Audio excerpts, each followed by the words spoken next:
بسم اللہ الرحمن الرحیم۔ السلام علیکم عزیز طلبہ و طالبات۔ آج کا ہمارا ٹاپک ہے تحریک خلافت۔ سب سے پہلے ہم بات کریں گے کہ اس تحریک کے پیچھے کون سے ایسے حقائق تھے جو کار فرما تھے اور کن حالات کی بیس پہ یہ تحریک جو تھی وہ شروع ہوئی۔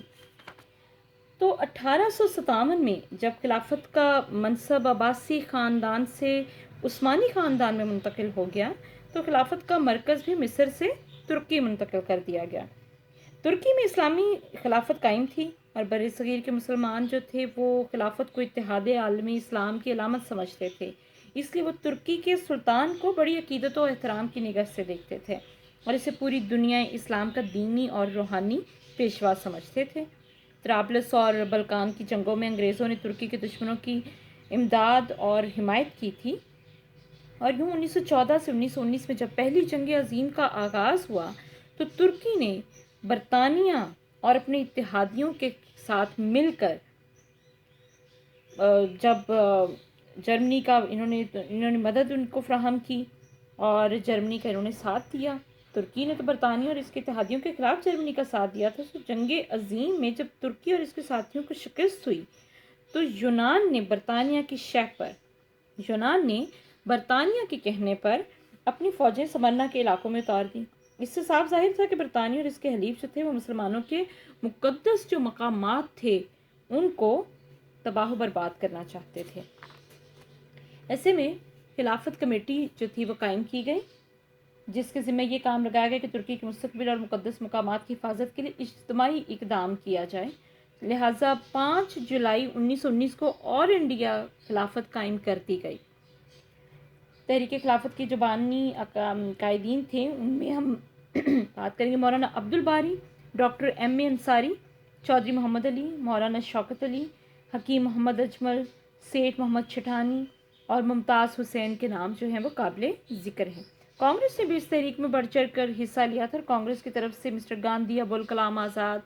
اور موتی لال نہرو وغیرہ کے نام جو تھے وہ قابل ذکر ہیں۔ تو اب ہم بات کریں گے کہ تحریک کن مقاصد کے تحت شروع ہوئی۔ تحریک کے سامنے 3 مقاصد تھے۔ نمبر 1، ترکی باحثیت مملکت قائم رہے، یعنی مسلمانوں کے مقدس جو مقامات ہیں وہ ترکوں کی تحویل میں ہی رہیں اور عرب میں انگریزوں کا عمل دخل جو ہے وہ نہ ہو۔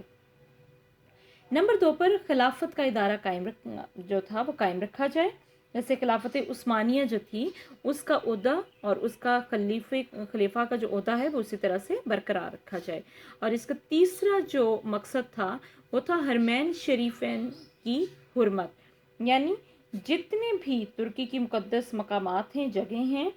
وہ اسی طرح سے رہیں۔ ترکی کی سلطنت کی حدود وہی رہنے دی جائے جو جنگ سے پہلے تھی اور ان کے مقدس مقامات کی بھی حفاظت کی جائے۔ تحریک کی سرگرمیوں کی اگر ہم بات کریں تو یہاں پہ مختلف حکومتوں کو آگاہ کیا گیا، کچھ طبی سہولیات جو تھیں وہ پہنچائی گئیں ترکوں تک، مالی امداد دی گئی، لوگوں نے دل کھول کر اس میں چندے دیے، حکومت پر پریشر جو تھا وہ بڑھایا گیا مختلف قسم کے جلسے جلوسوں کے ذریعے سے۔ اور اس کے ساتھ اگر ہم بات کریں تو تحریک میں علی برادران کے کردار کے حوالے سے اگر ہم بات کریں تو تحریک خلافت میں مولانا محمد علی جوہر اور مولانا شوکت علی نے بہت ہی اہم کردار ادا کیا تھا۔ ان کی اماں کا کردار بھی بہت ہی اہمیت کا حامل ہے۔ ان دنوں میں یہ نعرہ بہت مشہور تھا کہ چونکہ ان کی اماں جو تھیں وہ بی اماں کے نام سے ہسٹری میں مشہور ہیں، تو یہ نعرہ بہت ہی مقبول ہوا کہ کہتی ہے اماں محمد علی کی جان بیٹا اپنی خلافت پہ دے دو۔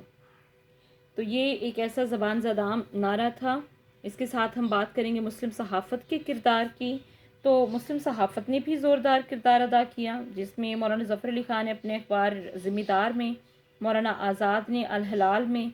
مولانا محمد علی جوہر نے کامریڈ اور ہمدرد جیسے اخبارات کے ذریعے مسلم عوام کے ذہنوں میں ایک طوفان برپا کر دیا، اور یہ ریئلائزیشن جو تھی وہ تحریک کے مقاصد کی ریئلائزیشن جو تھی وہ تھرو میڈیا اپنی پہنچائی سبھی عوام تک۔ اس کے بعد ہم بات کریں گے تحریک خلافت اور کانگریس کے کردار کی۔ تو خلافت کمیٹی کے پہلا جو اجلاس ہوا تھا 23 نومبر 1919 کو، اس میں بھی مشہور رہنما پنڈت موہن داس گاندھی نے، پنڈت موتی لال نہرو نے، مدن موہن مالویہ کے علاوہ کئی دوسرے اور بھی رہنما تھے جنہوں نے شرکت کی تھی۔ اور خلافت کمیٹی کے اجلاس کے اختتام پر گاندھی کے زیر صدارت ایک خصوصی اجلاس بھی ہوا تھا، جس میں گاندھی نے کہا تھا کہ یہ ہندو مسلم اتحاد کا بہترین موقع ہے، اس لیے کانگریسی ہندو غیر مشروط طور پر یعنی بغیر کسی شرط عائد کیے مسلمانوں کا ساتھ دیں گے۔ ان الفاظ سے آپ کو صاف ظاہر ہے کہ گاندھی نے بالکل واضح الفاظ میں مسلمانوں کے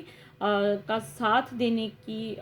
بات کی تھی، لیکن ہمیشہ کی طرح سے یہ ان کا ساتھ بھی ایک دھوکے پر مبنی تھا۔ یہ چل کے ہم اگلے جب ہم اپنی لیکچر کو پڑھیں گے تو اس میں ہم ڈیٹیل میں دیکھیں گے کہ کس طرح سے کانگریس نے ڈاج دیا۔ نیکسٹ ہمارا اس میں پوائنٹ ہے تحریک خلافت میں گاندھی کا کردار۔ اب گاندھی کے صرف کردار کو اگر ہم دیکھیں تو گاندھی نے اپنے مقاصد کے حصول کے لیے تحریک خلافت کی کھلی جو حمایت کی تھی، جس میں انہوں نے کہا تھا بغیر کسی شرط کے ہم ساتھ دیں گے، تو ان کی جماعت کانگریس نے بھی تحریک خلافت میں پورا ساتھ دیا اور تحریک کے جلسوں جلوسوں میں گاندھی نے اپنی بھرپور شرکت کی تھی۔ گاندھی نے جنگ عظیم اول کے دوران تحریک عدم تعاون، تحریک ترک موالات اور سول نافرمانی جیسی تحریکیں بھی شروع کر رکھی تھیں۔ وہ مسلمانوں کو ایکچولی اس کے پیچھے موٹیو کیا تھا ان تحریکوں کا، کیونکہ یہ بھی ان کی تحریکیں اسی ٹائم پیریڈ میں چل رہی تھی جب مسلمان جو تھے وہ تحریک خلافت پہ فوکس کیے ہوئے تھے، اپنی پوری کی پوری کنسنٹریشن جو تھی وہ اس تحریک میں جان ڈالنے پہ لگائے ہوئے تھے۔ تو اس وقت گاندھی کی جو مکارانہ ذہنیت تھی اس نے یہ بھانپ لیا تھا کہ وہ مسلمانوں کو اپنی تحریکوں میں شامل کر کے ایک فورسفلی انگریز حکومت کو یہاں سے نکالنے پہ مجبور کرتے، جس کی وجہ سے پھر مسلمانوں کو کافی زیادہ لاس ہوا۔ اب ہم بات کریں گے ان مشوروں کی جو گاندھی نے اپنی اس تحریک کے دوران مسلمانوں کو دیے کہ وہ کیا کیا کام کریں، لیکن اس کے پیچھے موٹیو کیا تھا یہ ہم نے ابھی ڈسکس کیا ہے کہ گاندھی نے کس بیس پہ مسلمانوں سے اس طرح کی ڈیمانڈز کروائیں اور مسلمانوں کی مائنڈ سیٹنگ کرنے کی کوشش کی۔ تو حکومت کی طرف سے دیے جانے والے کہا گیا کہ القابات جتنے بھی ہیں وہ واپس کر دیں، ملازمتیں جو بہت ہی مشکل سے مسلمانوں کے حصے میں آئی تھیں ان سے بھی آپ ریزائنس دے دیں، ان سے بھی استعفے دے دیں، تعلیم کو چھوڑ دیں اور سڑکوں پہ نکل آئیں، جلسے جلوس کریں حکومت کے خلاف، اپنی گرفتاریاں بھی دینی پڑیں تو دیں۔ اس کے ساتھ انہوں نے محصول دینے سے انکار کرنے کی بات کی کہ آپ کسی قسم کے ٹیکسز پے نہ کریں گورنمنٹ کو، یعنی گورنمنٹ کو گھٹنے ٹیکنے پہ مجبور کر دیں کسی بھی طور۔ ہندوستان سے ہجرت کر جائیں، یہ ایک اور بڑا پوائنٹ تھا کہ اپنا گھر بار بیچ کر یا تو آپ افغانستان تشریف لے جائیں مسلمان کمیونٹی کو جو کہا گیا، یا پھر آپ ایران کی طرف موو کر جائیں۔